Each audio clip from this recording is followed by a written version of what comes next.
জানি কার ইচ্ছে মতো কে মরে কে রাত বেরোলে কাল আমার জন্মদিন। তোর মনে আছে বন্ধু? কারো কাছে প্রতিটা জন্মদিনে আমি তোর কাছে দুটো জিনিস চাই।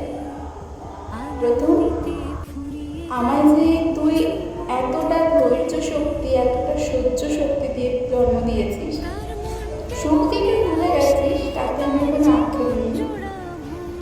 কিন্তু এই ধৈর্য শক্তি আর এই সহ্য শক্তিটা যেন সময়ের সাথে সাথে আরো বৃদ্ধি পায়, কখনো যেন কমে না যায়।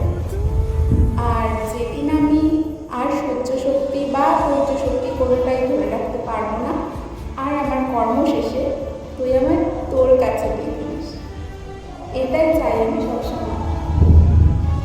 আর আমার দ্বিতীয় ইচ্ছা, যেটা আমি তোর কাছে চাই, প্রতিটা বছর আমার কাছের মানুষ যারা, তাদের আয়ু থেকে কম করে 5টা মিনিট আয়ু যাতে আমার কম হয়।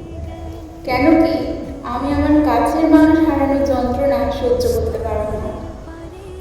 তাই তোর কাছে আমি প্রতি বছর এই দুটো জিনিসই চাই। এবছর একটা বেশি চাই।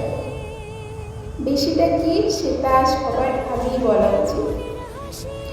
আমার এই একটা বেশি চাওয়াটা হলো যে অনেক তো হলো, আর তুই তো নিজে আসতে পারবি না, সেই কারণে এই জগৎ সংসারের কোনো একটা নারীর মধ্যে মাথা ছিন্ন মস্তার রূপ দিয়ে দে তুই, যাতে আমরা মেয়েরা একটু সেফ ফিল করি, একটু সুরক্ষিত বোধ অনুভব করি,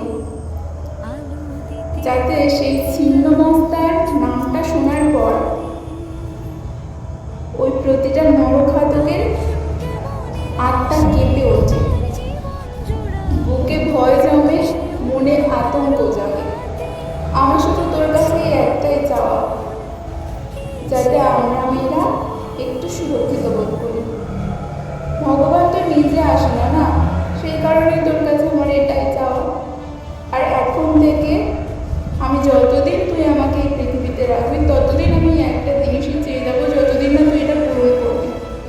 ঘরে বাইরে আমরা মেয়েরা কোথাও সুরক্ষিত নই। তোর কাছে আমার শুধু একটাই চাওয়া, তুই শুধু আমার এইটুকু ইচ্ছা পূরণ করে দে। আর এখনো পর্যন্ত নিজের জন্য বাদ দিয়ে আমি যা যা চেয়েছি তুই সবসময় দিয়েছিস। আমি বিশ্বাস করি তুই এটাও দিস। ঈশ্বর তো নিজে আসে না, তাই আমি তোর কাছে এটাই চাই যে একটা ছিন্ন মস্তা মাথা রূপে আমাদের এই জগৎ সংসারের কোনো একটা নারীর মধ্যে দিয়ে দে, যাতে আমরা মেয়েরা একটু সুরক্ষিত বোধ অনুভব করি।